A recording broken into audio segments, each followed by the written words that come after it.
everybody, it's Tori from Tinicum Library, and today we're going to be reading a book called PoeTree, and we're going to be doing a PoeTree craft. Before we get started, I want to tell you about two different things. So first of all, right now what's going on is our Longwood Gardens community read, and the theme this year is trees. We already had our trees preschool story time, and our trees baby story time is coming up at the end of this month.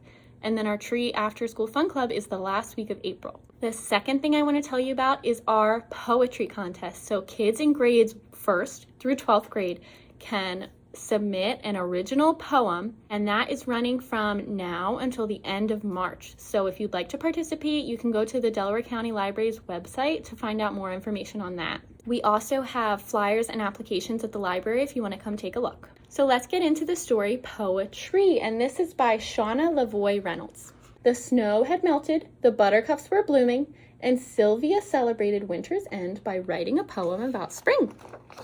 She walked with Shell to the park at the top of the hill and read it to a squirrel. Spring is here at last. I hope it doesn't end too fast. Like a bee, I'll sniff each flower, and I'll enjoy each springy hour so much. The squirrel seemed grateful. Sylvia tied her poem to a birch tree and headed home, hoping that it didn't count as littering if it made the world more splendid. The next morning, Sylvia passed the birch on her way to school. From a distance, she saw her poem fluttering in the breeze. But when she got closer, she realized that it wasn't her poem at all. I think spring is the best of the seasons for plenty of excellent reasons, like birdie parents building nests where all the baby birds can rest and play. Sylvia's heart did a somersault. She never imagined the tree might write back. In class, Sylvia daydreamed about her new leafy friend. "Sylvia, please pay attention," said Miss Oliver. "Yeah, Sylvia," whispered Walt, the boy sitting behind her. Their classmates giggled, and Sylvia sank in her seat. After lunch, Ms. Oliver taught the class about haiku. Sylvia struggled to contain her excitement in 17 syllables. White birch on the hill speaks out loud through rustling leaves. Great green poetry. Miss Oliver gave Sylvia a gold star. When the bell rang, Sylvia ran straight to the poetry. She folded her haiku into a paper boat and pushed it halfway into a knothole. "So, what's your name?" Sylvia asked the tree. But the tree stood in silence. "Are you shy like me?" The tree nodded in the breeze, and Sylvia understood. That night, Sylvia dreamed of rhymes falling like autumn leaves. She dreamed of cheerful songbirds greeting her in perfect rhythm. On Saturday morning, Sylvia rushed to the park with a heart full of hope. The knothole was empty, and she saw no notes on the branches, but the whisper of the wind in the leaves above her was like a poem. Sylvia looked up and saw fragments of sky peeking through the treetop. She spoke the words as they blossomed into her mind. Sky so blue, grass so green, tree so tall in between, favorite friend in morning light and under moon glow late at night. Sylvia selected a twig from the ground and gripped it like a pencil. "Bye, Sylvia," she wrote in the air, but that didn't seem right. "Love, Sylvia." She waved her stick with a flourish, accidentally hitting a branch. A tightly folded ninja star fell to her feet. Sylvia couldn't unfold it fast enough. "I've wondered a while, can a tree and child be friends? Your words give me hope." Sylvia felt a spark in her heart. Good thing she brought sidewalk chalk. She scrawled in big, blocky letters so the birch could see, "I never thought that I would see such lovely poems from a tree.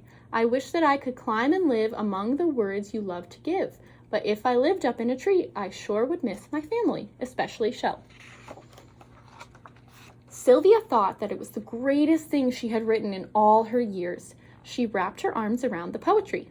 It was stronger, wiser, and kinder than the children at school. She knew she would always have a friend at the park. She didn't open her eyes until Shell barked. Walt was there, staring at the ninja star haiku sticking out of Sylvia's pocket.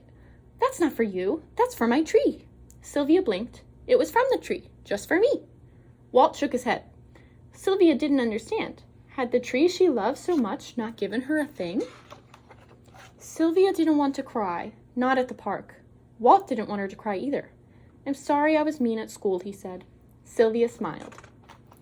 "A friend of the tree is okay with me." She could never resist a good rhyme.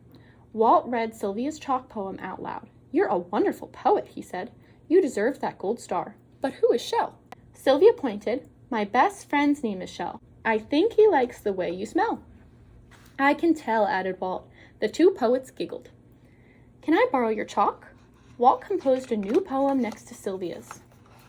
"If you want to share a poem with me, give it to the tall birch tree. Or if you need a friend for writing, playing with, or sit besiding, I'll be here for you joyfully, right beneath the PoeTree." The new friends sat a while, side by side, backs against the birch. Sunlight and shadows danced through the leaves above them as they silently searched for the most marvelous words to describe it all.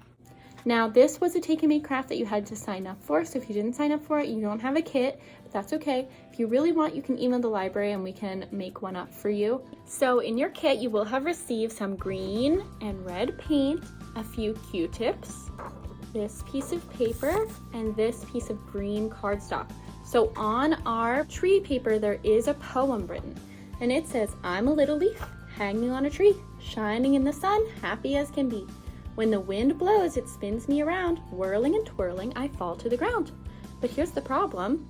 Our poem is about leaves, and there's no leaves on this tree, so we're gonna need to paint some. We're gonna start off by taking a glue stick or glue or tape or staples, anything, to attach this paper to this paper, just to make it a little bit thicker for the paint. So I'm gonna glue around the edges of my green paper, and then I'll stick my poem paper on top. Okay, so your paper should now look like this with a green back, and you'll know you did it right. So now you'll dip a Q-tip into either the green or the red. I'm gonna start with the green, and you're going to use the Q-tip to dot the paint onto the tree, make it look like leaves, and you're gonna do that all over. Okay, so now I've dotted a whole bunch of green dots all over my tree, and the fun thing you can do with the leaves is you can actually put them like they're falling down, and you can put some on the ground too, so that'll be cool. Okay, and the next step is to take your Q-tip with your red paint, and we're gonna dot that on our tree to make it like an apple tree.